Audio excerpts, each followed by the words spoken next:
नमस्कार। आज की सबसे बड़ी खबर। प्रधानमंत्री नरेंद्र मोदी ने आज तिरंगा फहराने के बाद अपने भाषण में 2047 के भारत का विजन पेश किया। उन्होंने अगले 5 साल के लिए अपनी सरकार के लक्ष्यों की तस्वीर दिखाई। देश आज 78वां स्वतंत्रता दिवस मना रहा है। प्रधानमंत्री नरेंद्र मोदी ने 11वीं बार आज दिल्ली में लाल किले पर राष्ट्रीय ध्वज तिरंगा फहराया। पंचरंगी पगड़ी पहने प्रधानमंत्री मोदी ने लाल किले की प्राचीर से साल 2047 तक भारत का विजन दुनिया के सामने पेश किया। साल 2047 में भारत आज़ादी की 100वीं वर्षगांठ मनाएगा और तब तक भारत देश को फिर से सोने की चिड़िया बनाने का संकल्प प्रधानमंत्री नरेंद्र मोदी ने दोहराया। उन्होंने अपने भाषण में बच्चों, महिलाओं, लड़कियों, युवाओं, बुजुर्गों, सेना, किसानों, हर वर्ग का जिक्र किया। अगले 5 साल तक अपनी सरकार के लक्ष्यों की तस्वीर दिखाई। साथ ही उन्होंने 2047 का विकसित भारत बनने के लिए देशवासियों का सहयोग मांगा। चलिए जानते हैं प्रधानमंत्री मोदी के 103 मिनट के भाषण की 10 बड़ी बातें।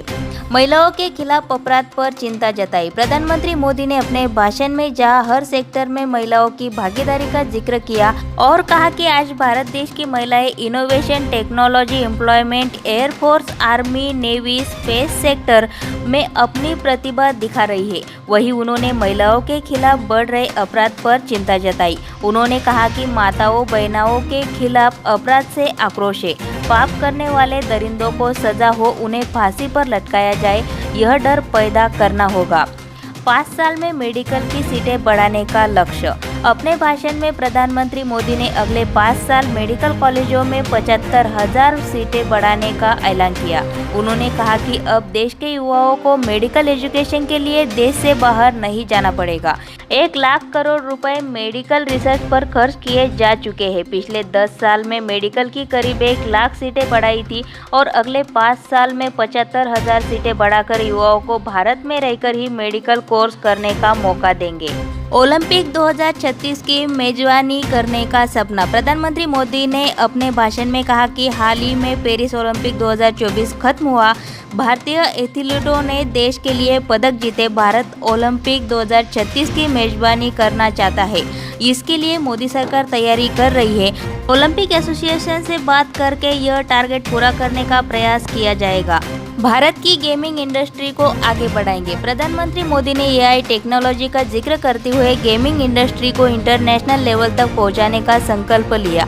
उन्होंने कहा कि पहले देश के खिलौने बाहर आते थे, आज देश में ही खिलौने बनते हैं जो हाईटेक हो गए हैं। भारत में आज गेमिंग की बहुत बड़ी इंडस्ट्री है। एआई टेक्नोलॉजी ने इस इंडस्ट्री को नया रूप दिया है, इसलिए भारत में बने खिलौनों और गेमिंग को पूरी दुनिया तक पहुंचाएंगे।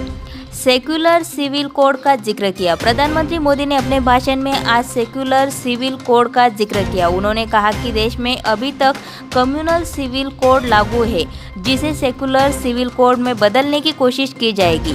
सुप्रीम कोर्ट ने भी यूसीसी के बारे में बात की है। सरकार से इस मुद्दे पर विचार करने को कहा है ताकि देश को धार्मिक भेदभाव की प्रवृत्ति से छुटकारा मिलेगा। 1 नेशन 1 इलेक्शन का जिक्र किया। प्रधानमंत्री मोदी ने अपने भाषण में 1 नेशन 1 इलेक्शन का जिक्र किया। उन्होंने कहा कि चुनाव कराने में बहुत समय लगता है, काफी लंबी प्रक्रिया और कई महीने चलने वाली प्रक्रिया अपनानी पड़ती है। इसे खत्म करके पूरे देश में एक चुनाव कराने का लक्ष्य मोदी सरकार ने रखा है। इसके लिए एक कमेटी बनाई गई जिसने अपनी रिपोर्ट तैयार कर ली है। इस रिपोर्ट में की गई सिफारिशों को लागू करने का प्रयास किया जाएगा।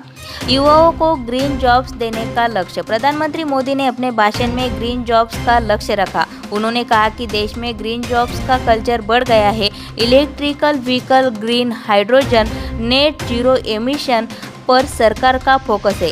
इससे देश में युवाओं को ग्रीन जॉब्स मिलेगी तो देश पर्यावरण संरक्षण की दिशा में आगे बढ़ेगा। एग्रीकल्चर सेक्टर को रिफॉर्म करने का लक्ष्य। प्रधानमंत्री मोदी ने अपने भाषण में 2047 के विकसित भारत का अहम हिस्सा एग्रीकल्चर सेक्टर को बताया। उन्होंने एग्रीकल्चर सेक्टर को रिफॉर्म करने का संकल्प लेते हुए लक्ष्य तय किए। उन्होंने कहा कि कृषि क्षेत्र को पुरानी परंपराओं से छुटकारा दिलाएंगे। किसानों को आज न्यू टेक्नोलॉजी के जरिए लोन दिए जा रहे हैं। एंड टू एंड होल्डिंग उपलब्ध कराई जा रही है ताकि ऑर्गेनिक फूड इंडस्ट्री को बढ़ावा मिले।